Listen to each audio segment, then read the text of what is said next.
And we are live. Hey, everybody. Yep. Welcome. This is the Helping Friendly podcast on tour. It's just Meg and I today. hmm Brian is Milwaukee? Yeah. We'll get to that. Everybody probably knows why, but we'll talk about that in a second. And so it's just you and I, and we have a couple guests that we're going to bring on in a minute. And we're excited to talk to them about last night's show in Toronto. So, Yeah, me look, too. And we're right on time because we didn't have to wait for them. everybody was early. Let's see, so it started well. Let's see if we can train wreck this thing, right? Yeah, Um, exactly. First of all, Megan, do you want to tell them about one of our sponsors, Passion House Coffee? Absolutely. As you know, here at Osiris, we are powered by a few things. We're powered by music. Here at the Helping Friendly Pod, we're powered by friendship. And of course, we're powered by coffee. That's really how we get out of bed every morning and do everything we need to do. And here at Osiris, we are always drinking Passion House. Jonathan's drinking it right now, probably out True of a cool facts. mug. Yeah. And Yeah, as a lot of you may have known, we have our own blend of coffee now, the Ocean of Osiris. Wow, that is a cool mug, Jonathan. Is it dinosaurs? Is it it's dinosaur dinosaurs theme? from the campground we stayed in when we got curveballed. Wow. Okay, so it's got some history to it too. I Yeah. love that. There's always a story for a good mug. So check Sorry. out Passion House Coffee today, and you can get some of our new coffee, the Ocean of Osiris coffee. And you can also use the code OSIRIS, and you're going to get free shipping on every order. So that's a code you can use over and over again. And we also have a contest that we've been running all summer long. And for each fish show, we're giving away bags of Ocean of Osiris coffee. So you can tag Ocean of Osiris and Passion House Coffee and Osiris Pod, and you can get a free bag of coffee every time Fish plays an ocean song. So I'm sure this weekend in Alpine, there will be a lot of ocean songs. We do not have a winner from Toronto, so we've got extra coffee ready for you for Alpine this weekend. So be listening and tag us and get some free coffee from us. Is there such a thing as extra coffee, or is it just coffee we haven't got to yet? It's Um, just coffee waiting to be drunk. Drank? Drunk? yeah, yeah. Had? Everybody, listen to the shows this weekend. Get your Twitters ready and get yourself some coffee. It's terrific. That is actually what I'm drinking right now. Is the Ocean of Osiris coffee. It's pretty rad. Let's see. We have a couple other things to tell you about. Brian, of course, and RJ both are absent because they are in Milwaukee, and tonight, this very night. So if you are watching us live and you are in the area for the Alpine shows, or you just live in Milwaukee and for some reason don't want to go to Alpine or whatever, I don't care. That's your business. But uh, they are hosting a very special event with Riley Walker at the Cooperage in Milwaukee tonight, August 11th, right the night before the Alpine Valley shows. Brian and RJ will be interviewing Riley, and then he will play a set of music. And it's going to be an amazing night. And we hope that you are on your way there, or maybe it's a little early to be on your way, but you know what I mean. We hope you'll be coming out and supporting this. You can go to osirispod.com/Milwaukee for tickets. Support for this podcast and this event comes from 88.9 Radio Milwaukee. Found on the dial at 88.9 FM, Radio Milwaukee helps its listeners discover new music across genres with its two unique radio channels, 88.9 and Hyphen. 88.9 is an alternative station playing all kinds of music. Hyphen is one of the first urban alternative stations in the country, focused on playing all types of black music. Throughout its 15 years on the air, Radio Milwaukee stations have been the first in the country to play artists like Lizzo, Alabama Shakes, James Vincent McMurrow, Valerie June, and more. Both stations both stations add just released music every week. They have gender balanced playlists and amplified Milwaukee based artists. Listen online at radiomilwaukee.org or through Radio Milwaukee mobile app. And on Wednesday, August 31st. This needs a throat clearing before, huh? This is like a big thing. Well, it's a little froggy there. But on Wednesday, August 31st, we, and by we, I include me, are happy to be welcoming Taper's Choice to Denver for an evening of music and conversation at the Larimer Lounge. Brian and myself will be interviewing the band, They will play a special set of music for the crowd, and this is going to be an awesome event for Night Zero at Dick's, or if you're just in Denver. But come on, you're going there. You're going to Dick's the night before. Come see us. Come see Taper's section at the Larimer Lounge. For tickets, go to osirispod.com/Denver. That is going to be really fun. I'm very excited. Like, very excited. Yeah, I'm pretty jealous. I'm excited to hear it though. Yeah, I wish you were going to be there. That would be rad. I know. I know. What can we do? Next time. Life happens. We should probably tell everybody to subscribe to Osiris Media on Apple for HFPod Premium. What is HFPod Premium? What happens with that, Megan? What's great about it is that, this show is free, right? We put out this content for free. So if you really like this content and you want to support what we do for the price of one coffee a month, you can subscribe to Osiris Premium on Apple, and you're going to get premium content ad-free. These conversations are awesome. They're really loose. They're really casual. We go kind of deep. We get kind of intimate. We talk about things that we don't have time to talk about on the pod. There's no outline. Bonus episodes, right? Yeah, exactly. Yeah, right. Like, these are awesome premium content that you can't get if you're not a premium member. So please subscribe. It's a great way to support the pod and support independent podcasting. Another great way to support the pod, by the way, is to leave a review, like rate and review. Helps other people find the show. I mean, it seems like people are finding it, but there could always be somebody who's searching and wants to know, is that any good? Yeah, and that's a free way to support the pod too. We don't have as many reviews as I think we should. So if you like the pod, it takes 2 seconds. Go on Apple and just give us a review. Yeah, if bonus points if you go back and you find my review and quote it in the chats over there for me. I don't know where it is for you guys, but yeah, me too. I've done a review too. Mine's from a long time ago, though. So. That's awesome. You have to really scroll back. All right. Let's. Should we bring our guests on? Let's do it. Let's do it. Let's do that. We have Mr. Scotty King coming back. Hey, Scotty. Hey, everybody. Good to be back. So good to see you. You were here after Pine Knob, right? That's correct. Awesome. So now you get to talk about a fair weather show, which is great. Indeed. Yep. And we also have Malcolm Howard. Hi, Malcolm. Welcome. Malcolm had just had a birthday show last night. Yeah. Yes, I did. And I am rough. You look well, though. Yeah, you look great. Thank you. Well, guys, thank you for joining us. Very excited to hear all about this show. I listened to it some last night and some today, and it seemed pretty good. Should we get right down to it? Sure thing. Let's get to it. Yeah. Let's go. Megan, you want to tell us about our sponsor for this first segment, the vibe of the show? Absolutely. This is one of my favorite companies. It's Section 119. I was wearing some Section 119 in Atlantic City by the pool before the show. I was wearing some Section 119 when I filmed a little promo for our episode yesterday. They are the best. And they just released a bunch of women's activewear, it's just amazing stuff, really great quality.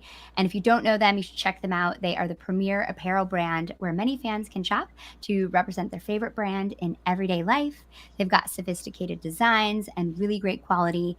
They also offer donut-inspired button-down shirts, board shorts, dry-fit polos, and hoodies, and lots of other awesome clothing pieces. So check them out. You can use the code SUMMER22, and you're going to get 20% discount off your purchase.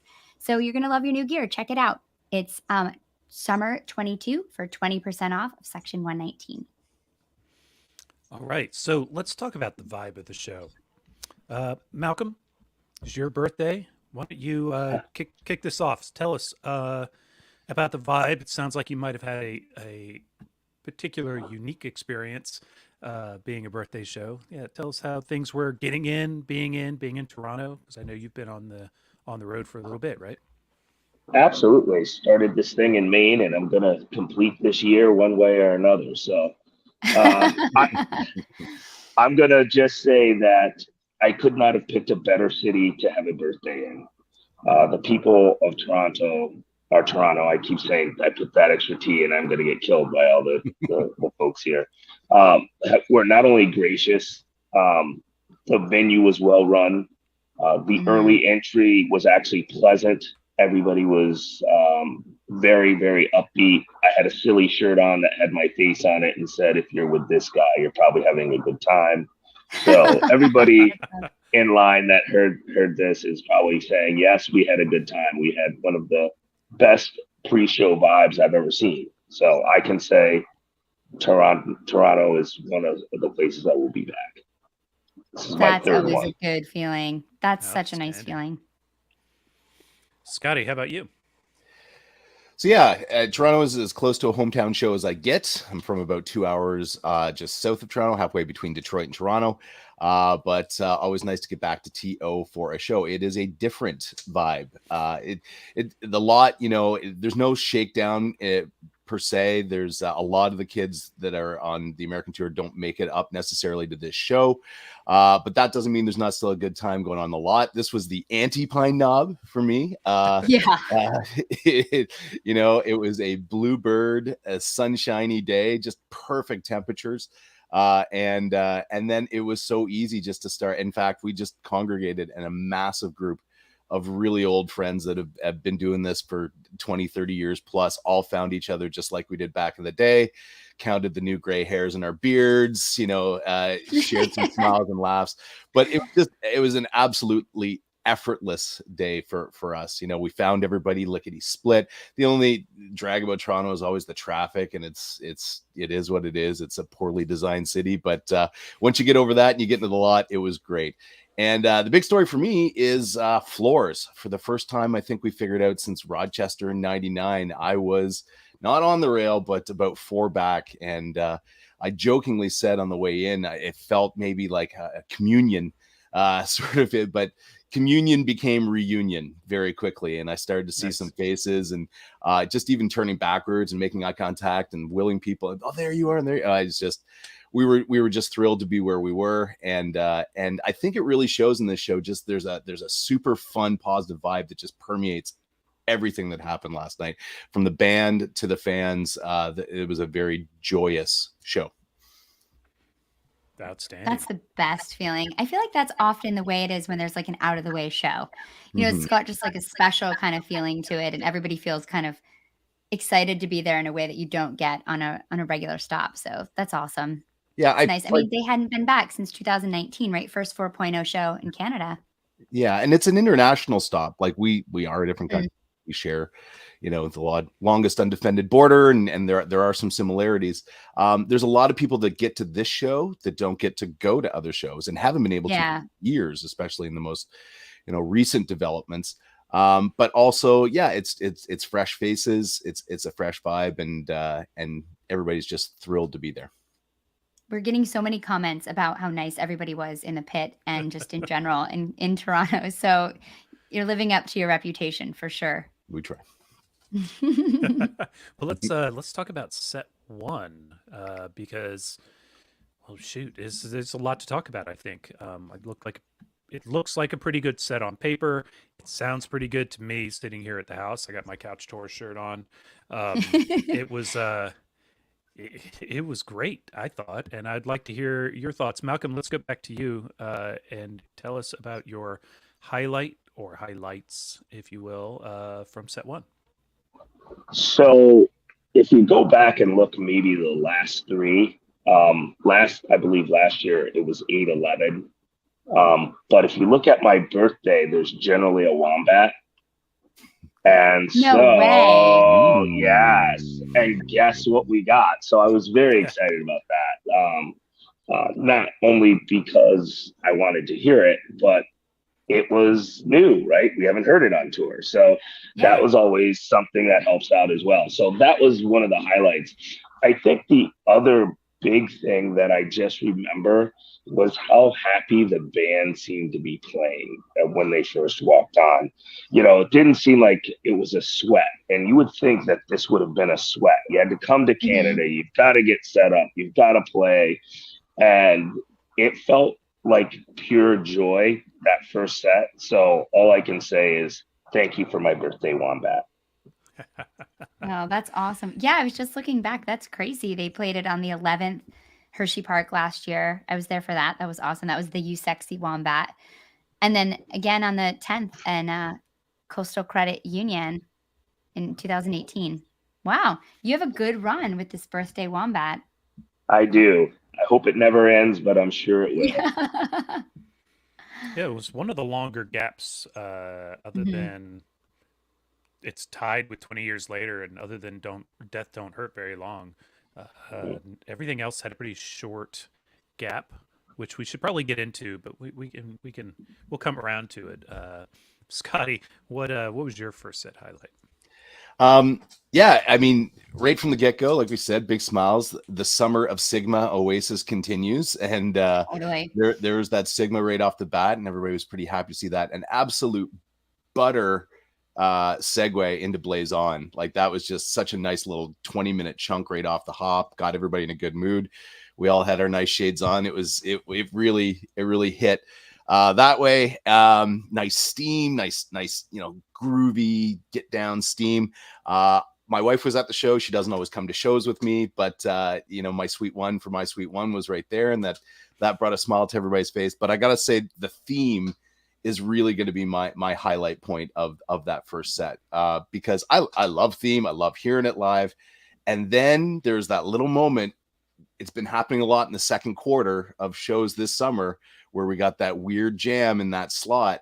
Not even weird. It was beautiful. It was just like they just kept interplaying back and forth. They played with the theme of theme, and everybody around me. It was that first sort of, elbow up moment, like, oh, big smiles all around. Yeah. And then as they begin to work their way back to the doodin for that second time, it was just, that was the moment I really felt that the crowd just go, wow, and we got that big rise. So theme, another stash for me this summer. Fantastic. Again, always solid. And then we'll dance it out with sand, baby. Like that.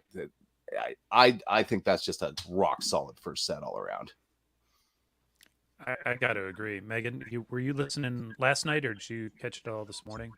I listened back this morning, which is always not as much fun because you're kind of like somewhat distracted, but I always go back and listen to the parts that I want to make sure that I really catch. And I was really clued into that Sigma Oasis segue, like you were talking about, Scotty.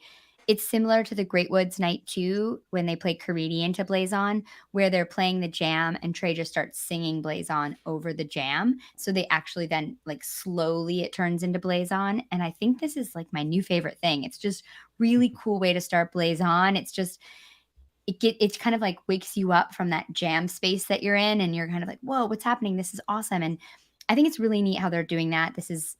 I call this the summer of the segue. They're really nailing these and doing like really interesting things with these segues. I think, yeah, anytime you get a My Sweet One, it's not played that often. I've only heard one, and it was in 1997. So, I think that anytime you get one, it's pretty special. And yeah, I think my highlight though is the stash and the sand. I think stash is just, they're playing it a lot, which means they're having fun playing it. And, you hear that first taste of Fishman's effects in the intro, and it gets to just a really, really beautiful place about 8 minutes in. And then it just kind of seamlessly heads back into the song. And I also really like the sand too. Trey trying this like singing higher. He was doing it a lot last night, and it's interesting that he's playing with this and kind of working with it a lot. I heard it more last night than in any other show. He started to do a little bit more in Atlantic City, and now you can really hear it. But just great host to end the set too. So I really liked the end of the set. But yeah, I thought the whole set was fun.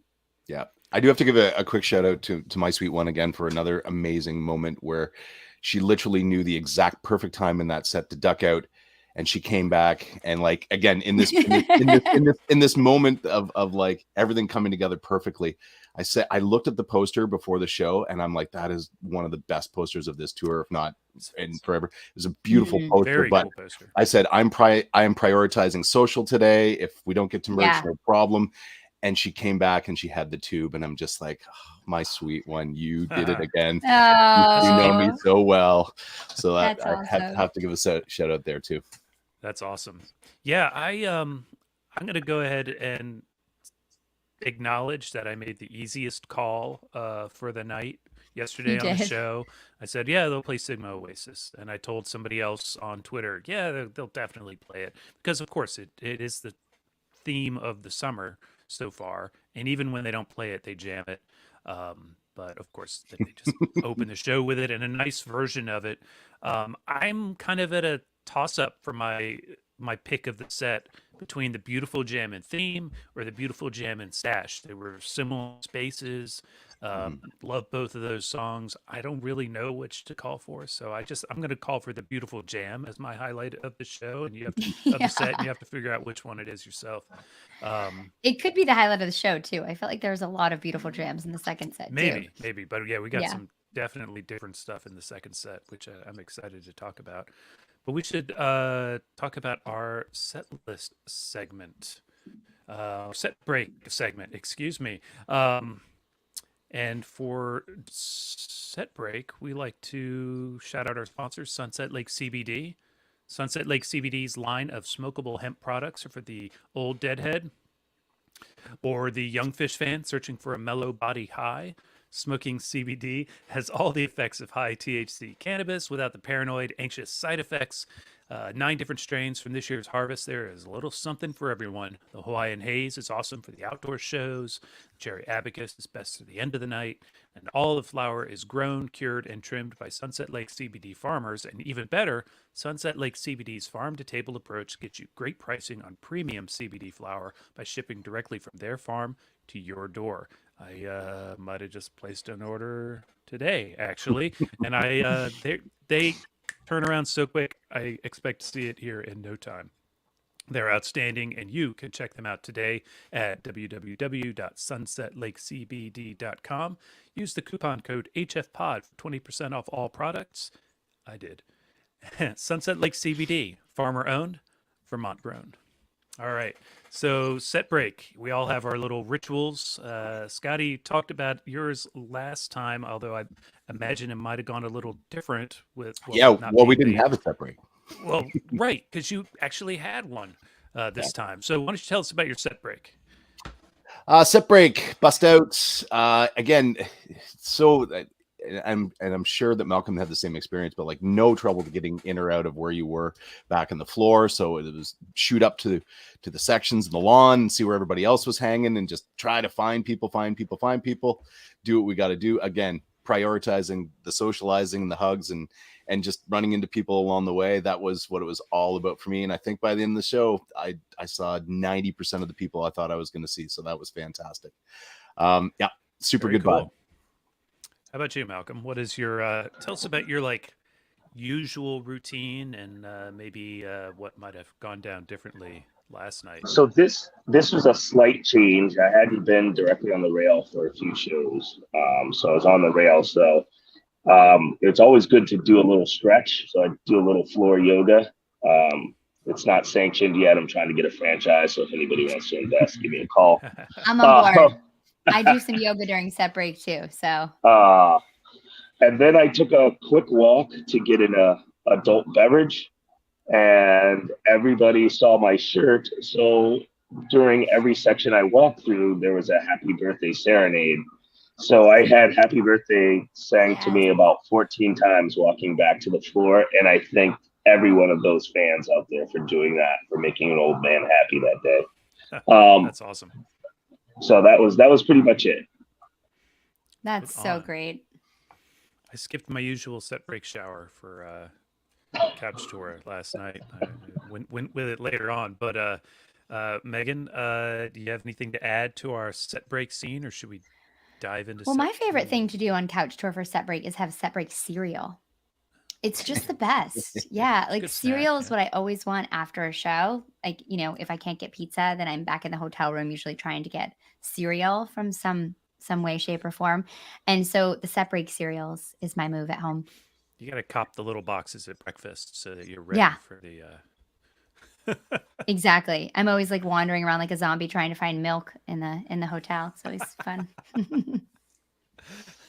Well, let's talk about set 2. We have some I think we have a number of highlights to choose from. Malcolm, why don't we go back to you and maybe you could tell us about your highlight or highlights from set 2. Well, first it was a ripper right from the start, right? So you're going to do a sample into the, the down. So that got not only my attention, but that was some serious work that those guys put in there. And I really think it set up something later when you had that weird kind of strange transition into light later a little bit. It was the 20 years later light deal.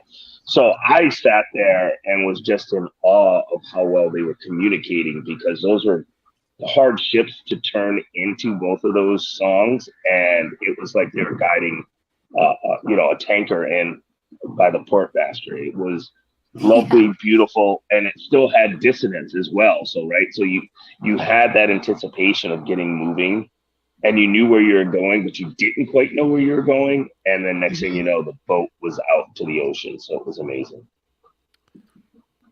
I love that. We should also talk about this, that someone, one of our listeners wrote that on Trey's song list from the stage, sample was listed as sample and in parentheses JV. Any thoughts on the pros on what that might be referencing? And we have some people that think that might be jam version. What do you guys think? I just want to add, I came up with this last night. I think we have to officially call these versions of sample Jample instead of Jample. Oh yeah, Jample. okay. I like this. Can we make that a thing? Can we sure. Can we DM that right now? Yeah.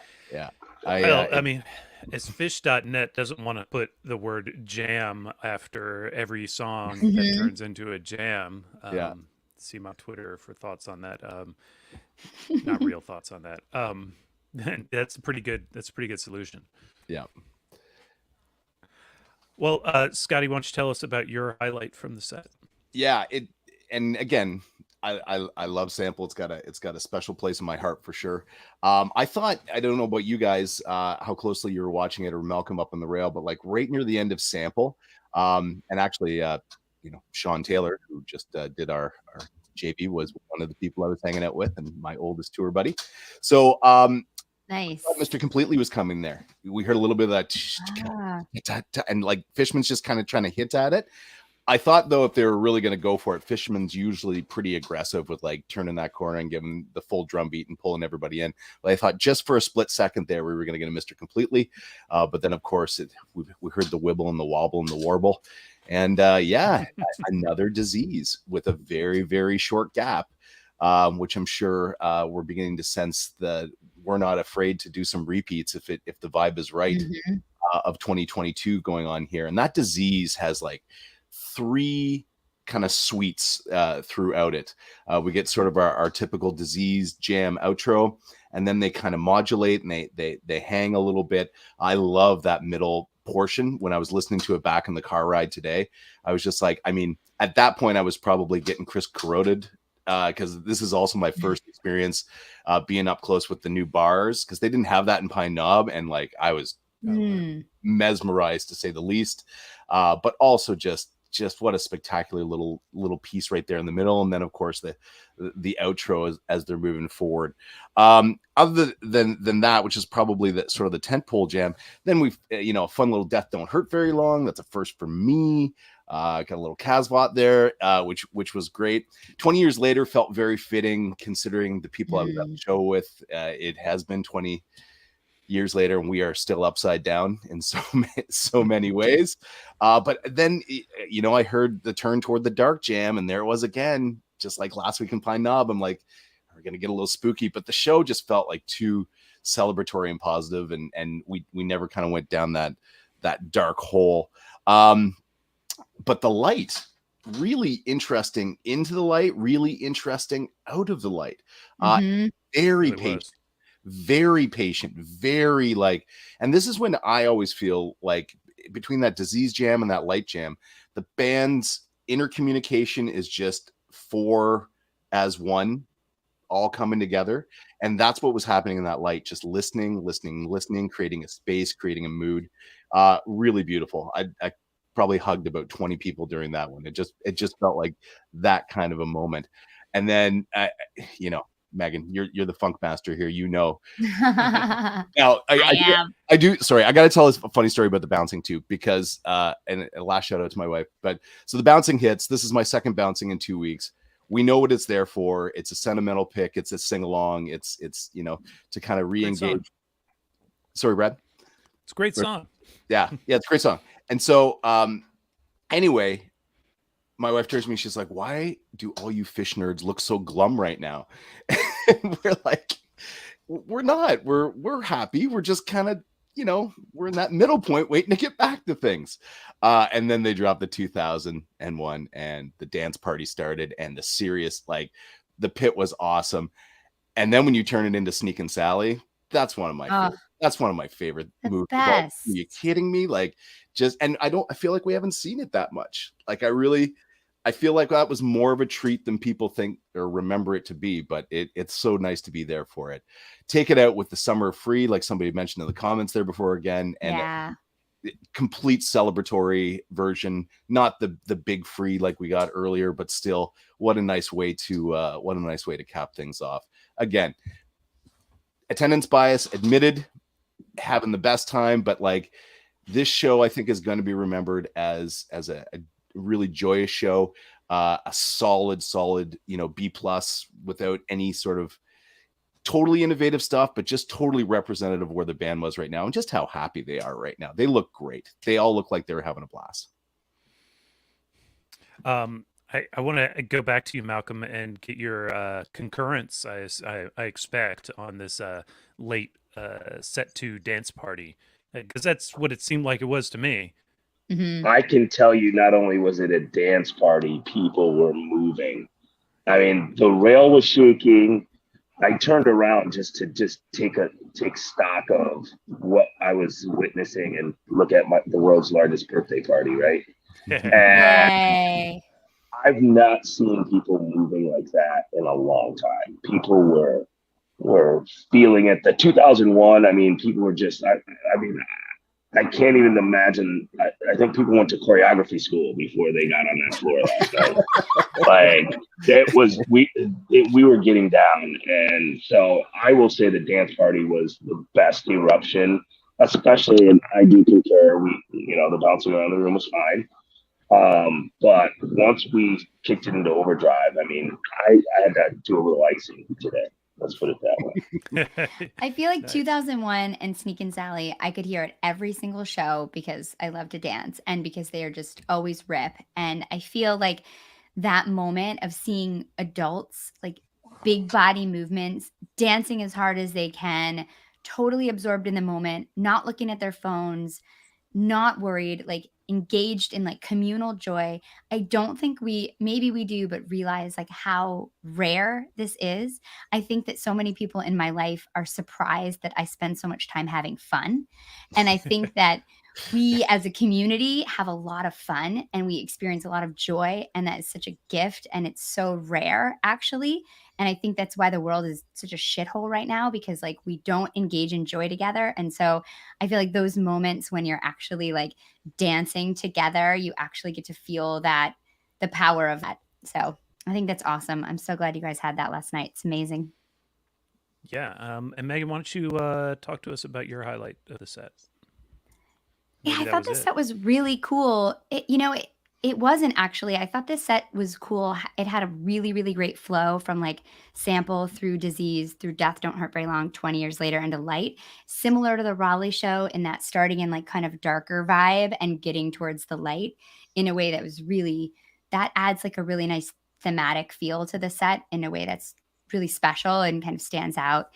I really, really loved this light. It's only a little over 11 minutes, but Paige's sounds incredible on the piano. The jam is really pretty, but interesting too. It's not just kind of blissy. It's really got some nice textures.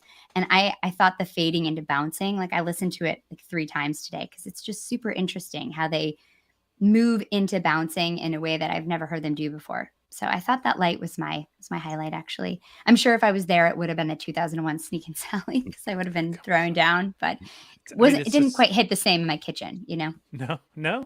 I've definitely had some dance parties in my kitchen. I don't Yeah. know what's going on in yours. I think that's a great way to turn it up after the bouncing, which I don't object to Yeah. either. So I want to shout out this comment down here. Craig Godwin lets us know that it was his birthday too yesterday. So happy birthday, Craig. Happy birthday. Yay. I think I'm a little torn on my highlight. I think that the sample jam is awesome. Like, we had the one, Yeah. obviously, in 2017. Doing it again is so welcome, especially as an opener. Like, it almost, the same trick worked twice, right? You guys Yeah. didn't really think they were gonna jam it, did you?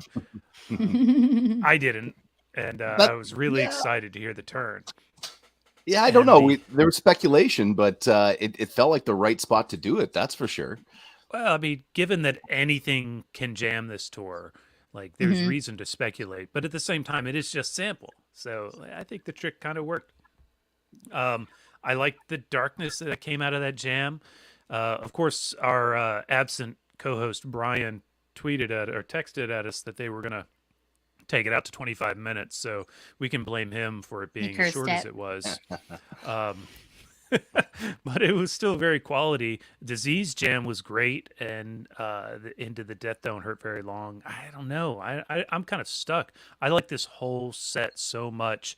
I actually think my favorite part is probably the transition that should have on fish.net a proper arrow from light into bouncing, because I Mm. love the way Mm. they turned the corner and you can hear the first chords of the bouncing So cool. progression. And if you're listening to it on Live Fish, this is before it tracks over to bouncing. You can hear Trey playing it. It almost sounds a little, the tempo's not quite right, so it sounds almost like two versions of me. But Yeah. it's definitely the bouncing chords, and then they go right in, and so cool. A jam into bouncing is something that should happen more frequently. A jam out of bouncing is something that definitely should happen too, but Yeah. one thing at a time. Just sandwich it in jams. Great free. Also, another really good one to close it. And we didn't really read these set lists this time, so everybody go look at the internet and find your set lists. But a good encore. Santos is really taking up the old character zero slot wherever it can, which I think is fine and good. Don't you guys think? Don't you feel like both the Lomboy and the Santos are both very clear signs that the band is happy, that the band is having a good time? As soon as the chairman of the board Yeah. steps out, there's that instant sort of moment, like, no, that's we're showing you that we're having a good time. We're doing our fun stuff, and Santos is a very celebratory song and a great way to end things, right? Like, everybody yells, everybody cheers. It's their way of saying we had a good time, I think. Yeah, it's an exclamation point. I also just wanted to say about that free. I love where free's been going lately. They've just been taking it to this really soulful, funky space, and I think that's been really fun.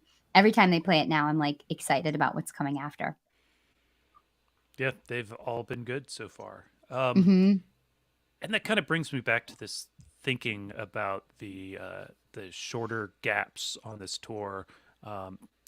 Malcolm, I know you've been on a lot of this tour, and I'm seeing the discussion on Twitter kind of go towards, I saw somebody complain about Stash when they started Stash last night. He was like, oh, 12th Stash of tour.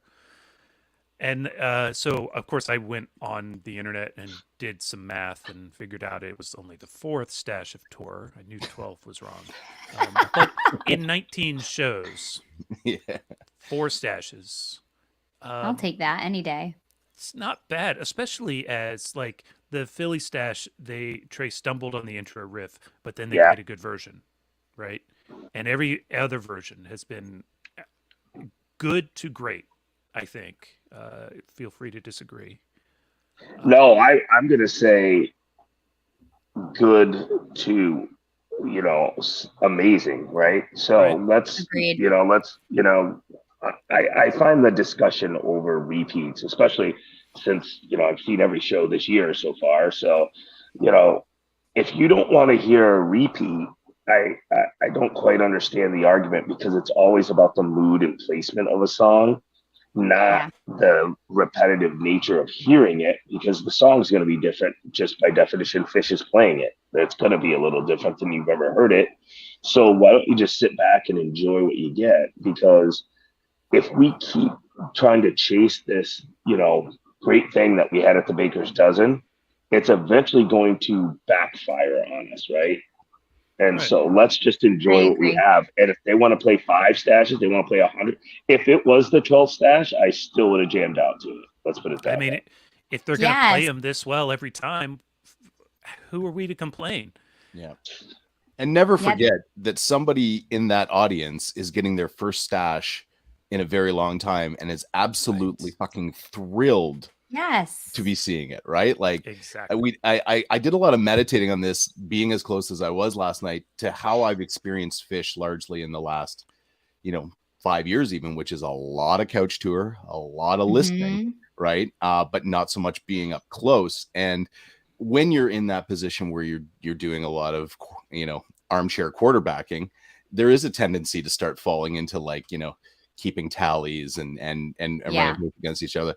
But I'm here to tell anybody out there in Fishland, all it takes is one show to get back and get back in the groove, and all of your complaining will just simply melt away, and you won't care that you've heard your second stash in yeah, there you go. Absolutely. Right. There's a real tendency to sort of get lost in that. But hopefully all the complainers get the shows and get smiles on their faces at some point. Well, Yeah, I also mean, remember, please. that's some people's first show ever. Like that's the first time, Mhm. Yep. Yeah. So I don't want to take anybody's joy away. So if I have to go through a repeat and still just be happy, what's wrong with it? Yeah, and the way that they're playing right now, like they can play whatever they want because they're just playing at such a high level. And I think if we took a survey, we wouldn't find a lot of people. There were certainly some, Malcolm being one of them, who were at AC1 and also in Toronto. There's definitely people who are doing all these shows or doing big blocks of these shows, and it's going to happen. But keeping this as impressive, or I said in the chat, having a tight rotation of songs allows them to play them super well, and Yeah. that's what they're doing. And they're still I mean, they've still played like 215, 220 different songs this year so far. This tour that's another thing. While I was counting, I noticed that as of last night, 19 shows. That is the full length of the 97 summer tour, which was kind of, I had that tab open because we were talking about a 97 Mhm. show yesterday, including the Great Went. So, they've still got shows ahead. So repeats are going to happen. Some of these shows have a average gap, and if you don't know what the average gap means, it means the gap between the individual songs is tallied and then average for the number of songs. So average gap, like last night, was 9 point something or other, 9.2. But we still have shows with an average gap of 20 something or a 16. And that's actually a lot. Like no other bands are playing, over 200 songs in a year, and people are complaining about repeats. Like we're just Right. an insane fan base. It's just completely. We are. If you think about it. Yeah. That's a good button on this segment, I think. We are an insane fan base. So we have one more segment, and it's the lasting highlight of the show. And this is brought to us by Fans for Racial Equity. And Malcolm, you do some work with Free. Could you want to tell us a bit about that? Sure. Well, first I'm going to say thank you for all those people who have come out on tour. We've been tabling at every show except Toronto, even though we did have a local partner. We just weren't equipped to get stuff here. But I really want to thank our fan base.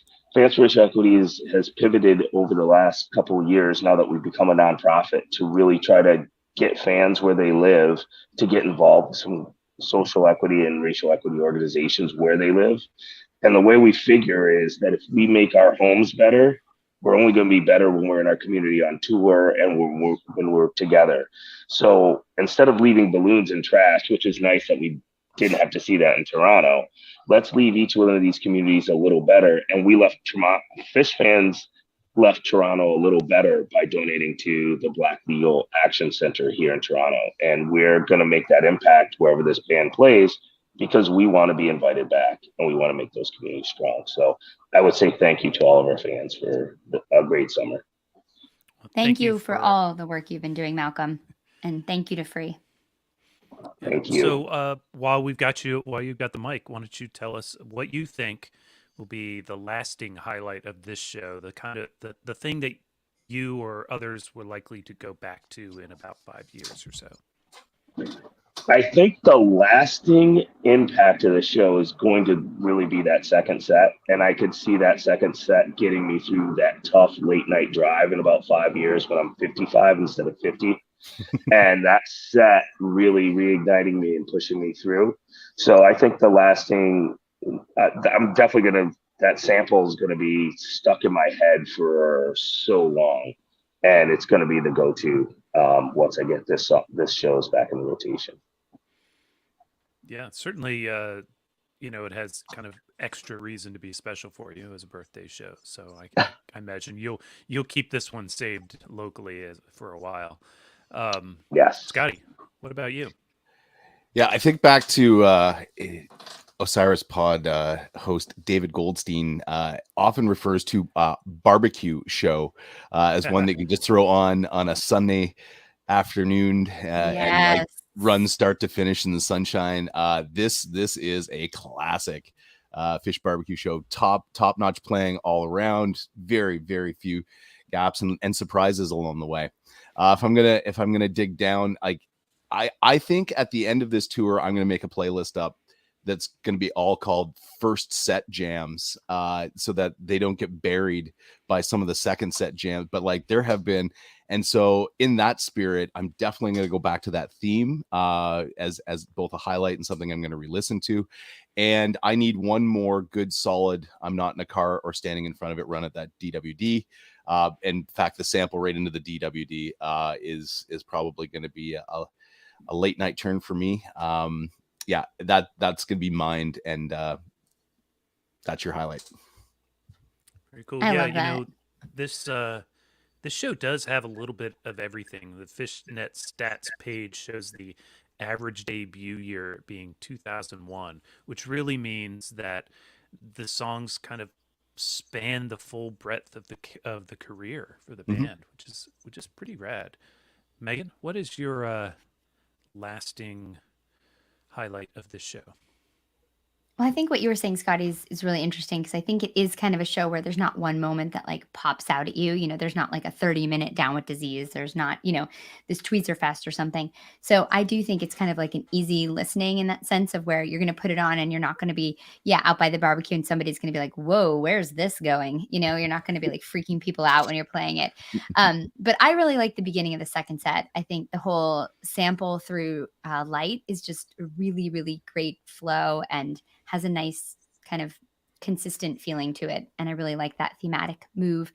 And Scotty, I'll take your first set jams playlist. So when you finish that up, you can forward it my way. So please send it over. Yeah, no worries.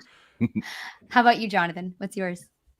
Oh, I don't know. It's probably going to be that sample, disease, death. It's the second set. The whole set is really just. It's got good flow. And it's definitely one you could just put on and enjoy. So I look forward to doing that, and I will probably be doing that. Shoot, honestly, I'll probably be doing that this afternoon. So, it's a good one. Anybody got any final lasting thoughts? Final thoughts you wanna lob out there about where the band is, what's coming up at Alpine, or what you've seen? I think there's a lot of I'd like everybody to come. We haven't heard. There's a lot of Game Hinge, and there's a lot of time to come out and still get to see your friends that you haven't seen. So stop by, and if you see me, come by. I'm a hugger, so feel free to give me a hug. Awesome. Yeah, I would say safe travels up to Alpine for everybody that's making that big trek. Probably already started it. You just mean the hill, right? Yeah, exactly. Yeah. For what is likely to have a few bangers still to come, and have a good rest of the tour. That'll be it for me for the summer, but we'll see what these December rumors shake down, and maybe we might get one more in 2022. We shall see. Yeah, fingers crossed. I love the idea of the December rumors, but we'll see what happens. Yeah, I think that Alpine is in for it. We'll see some repeats given, and it'll all be good stuff. I think they'll get some good jams. Maybe they'll get some sneaky, you didn't think that would jam sort of jams. Hope so. Hope Seems so. to be the theme this summer. Yeah. Yep. So, all right, guys. Malcolm, Scotty, thank you so much for joining us and So sharing your much. experience with us. Thank you. Malcolm, you be at Dick's. I will be at every show at least through the end of the year. I cannot say what will happen in the future. I may have Okay. to take some time off of touring, but I don't plan on it right now. But at least through the end of the year, you're stuck with me, folks. All Well, right. hopefully Well, I there's a hope to fall see you tour. at I'll, Dick's. I'll find you. Outstanding. Awesome. right, y'all take Thanks, it easy. Malcolm. Thanks, Scotty. Thank you. Great to talk to you guys again. Yeah, you too. Bye. Well, I think we did it. Did we do it? Yay, we did it. Yeah, I Did we think get so. all of the things? I know there's I think stuff. we got all the things. Yeah, we just have to talk about our next show, which is on Saturday, right? Yes. I Friday recap. everybody here should know by now that I'm really bad at calendars. So yes, I think that's right though. If you're in Milwaukee and don't know what you're doing, I don't know why you wouldn't, but don't know what you're doing tonight, make sure you go to the Cooperage and check out Riley Walker, and RJ and Brian will be interviewing him. So do that if you're there. Why not? Yeah, that's going to be awesome. Yeah. Do I that. think- Have a great I'm time at jealous. Alpine. I'm jealous too. I wish I was there. The weather looks beautiful. And yeah, we'll see everybody on Saturday at 1 o'clock for our recap. All right. Thanks so much. Thank you, Megan. This was fun. Thank you, Jonathan. Yeah, bye everyone. Bye, y'all.